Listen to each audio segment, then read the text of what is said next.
What the experts and the elitists don't realize is that the shortcuts have consequences. The result of preventing failure in a country rooted in freedom is a country that is no longer rooted in logic. Laws of economics or nature no longer seem to apply because they simply change the rules of the game when they don't like the outcome. Unfortunately, it's all catching up to us. The laws of common sense do not change according to scale. If it doesn't work in your own checkbook, it won't work in theirs. If it doesn't work at your house, it won't work at the White House. Let's apply some common sense to the lie that debt isn't bad. There is truth to the idea that some debt is fine. You can have a reasonable mortgage on a reasonable house. But what most people ignore is that debt only works in the context of an otherwise financially responsible lifestyle. "We'll grow our way out of debt," is the answer they'll give in response. Well, that might be true if you're healthy, young, and at the beginning of your career. But America is not healthy. Our population is aging, and our companies are either being taxed to death or run by Washington politicians, most of whom have never run a business or held a job outside a law firm. The sad part is, most of us work hard, play by the rules, and just want a fair shake. But we're tired. We're tired of being angry, tired of being lied to, and quite frankly, tired of being tired. But we are the current guardians of freedom, and because others have let us down, it is now our duty to face the hard truths and do the right thing no matter what the personal cost. 20 generations who fought and died to secure our God-given rights of life, liberty, and the pursuit of happiness expect no more and demand no less. But are we even capable of maintaining a republic anymore? Are there enough citizens willing to do the hard work that self-rule requires?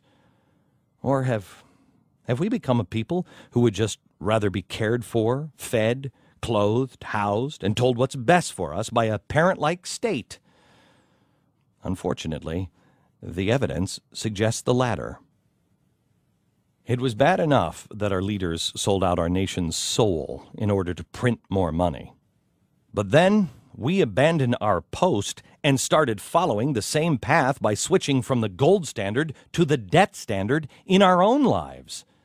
Americans have changed.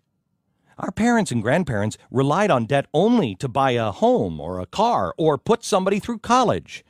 But we rely on it to live our lives that we think we have earned.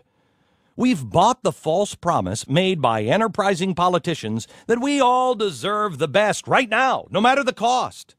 Suddenly, our summer vacations, flat-screen TVs, boats, clothes, and dinners out at fancy restaurants are all purchased with debt.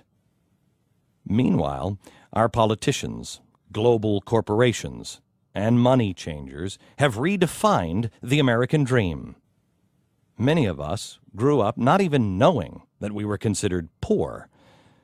But now it seems that no one can stand the thought of not being rich. Politicians and the media told us that America is about having the most stuff, the nicest cars, and the biggest homes. Almost everyone, it seemed, was in it for themselves.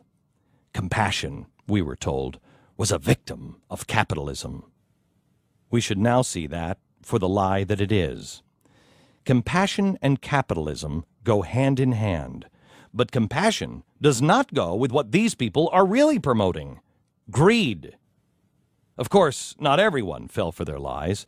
Some banks and mortgage companies refused to play the home giveaway game. To them, things like debt, income, and character still mattered, and they prudently denied unqualified borrowers. And what was their reward? Well, they were labeled racist, greedy, out of touch with the new reality. In short, politicians promised us a new, easier way to success and happiness, and too many of us eagerly embraced and promoted it. How did we not see?